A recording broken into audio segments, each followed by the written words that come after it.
So I'm gonna start with breakfast. Typically, I do start on the lighter side for breakfast, just because I'm honestly not that hungry in the morning. So one of my go-tos is either yogurt, which I show in a bunch of other videos, different ways you can have that, but I'm also a big fan of Special K cereal. This is the original, so there's no added flavor, etc. to it. I like to do that on my own. So today I'm gonna use a banana. So I'm gonna slice this up into bite-sized pieces and just put this on top. This is gonna add a lot of extra sweetness to the flavor of the cereal. It's also a good source of fiber, potassium, and vitamins. Then for my milk, this is my go-to. This is the Fairlife fat-free milk, and I am following the serving sizes on all of these. Always try to keep that in mind. Serving sizes are such an important thing that a lot of people either misread or just don't take into consideration. So I'm just gonna pour this right over top, and then I pretty much have coffee every morning. This is the French vanilla creamer, and I do not buy fat-free or sugar-free creamer. I don't skimp on creamer. Creamer is very important to me for my coffee. I feel like I like creamer more than coffee, but that's besides the point. I did just want to throw that in there though. If you prefer black coffee, then you're already one step ahead by saving yourself some sugar and carbs, but I just cannot give up creamer. Moving on to lunch. This is another quick, easy, simple option that you could have at home or on the go. I'm first gonna slice up an apple. Fruit and veggies are a great alternative to something like chips that you would have on the side. There are a bunch of different apples out there, obviously, but this is just to give you an idea on average. This is another great option for fiber and a healthy carb. As I mentioned before, portion control is really important, but also the way you present and eat your food. So you can see when I slice this up, the apple looks so much bigger. And I always eat very slow. I think it's important to listen to your body and to recognize when it is full rather than overeating. So when you fill up your plate, cutting your food up and spreading it around, it really does trick your mind into thinking it's a lot more food, but also eating slower is really important too. So there's a bunch of different ways you can make roll-ups, but I'm going to use the Oscar Mayer natural turkey breast and the Applegate medium cheddar cheese. It's up to you if you want the cheese or meat on the outside, doesn't really matter. But you're going to layer these. Then for the condiment today, I'm using cucumber, garlic, and dill tzatziki. This gives a fresh added flavor. And again, it's something that you can definitely switch out with other condiments to keep you from getting bored. But this is a good option for a healthy protein and fat. It's also low carb because really your source of carbs in this meal are the apple, since we're skipping the bread. If you do want something a bit more filling and crunchy, then I would recommend using a rice cake underneath. That's another good alternative to bread if you don't want to just have roll-ups. And it also makes an easier vessel to get the food to your mouth. Then I'm just going to keep these together using my reusable toothpicks here. I'm a huge fan of seltzer. I have so many different flavors of seltzers.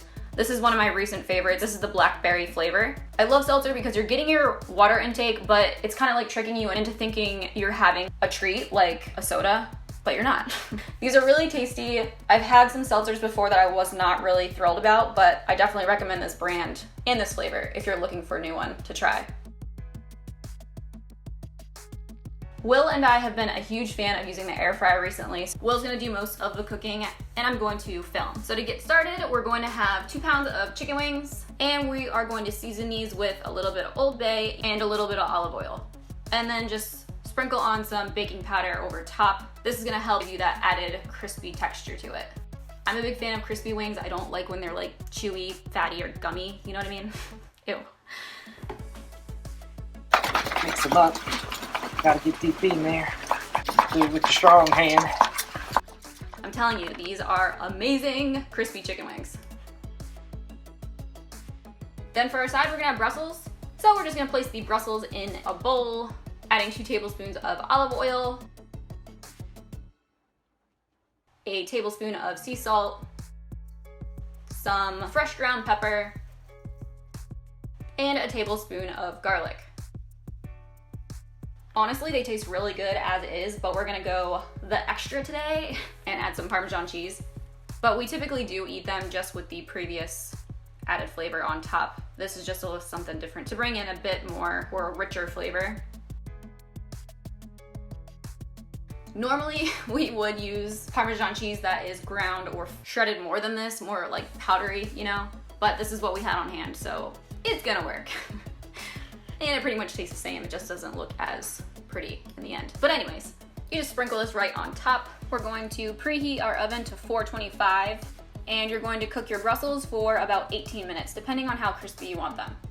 While this is preheating, we're gonna start with the chicken wings in the air fryer. So you're gonna put these in for about 20 minutes at 400 degrees, depending on the size of your air fryer as well as the size of the chicken wings. You may need to do multiple rounds of this to cook them all.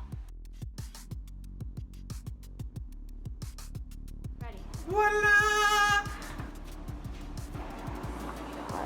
Easy, easy, don't let them roll around.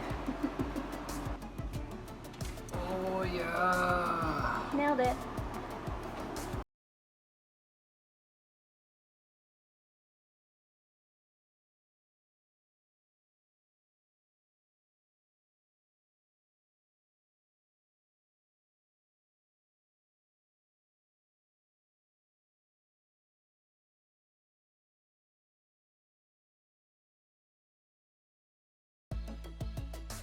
Then when everything is done, you should have something like this.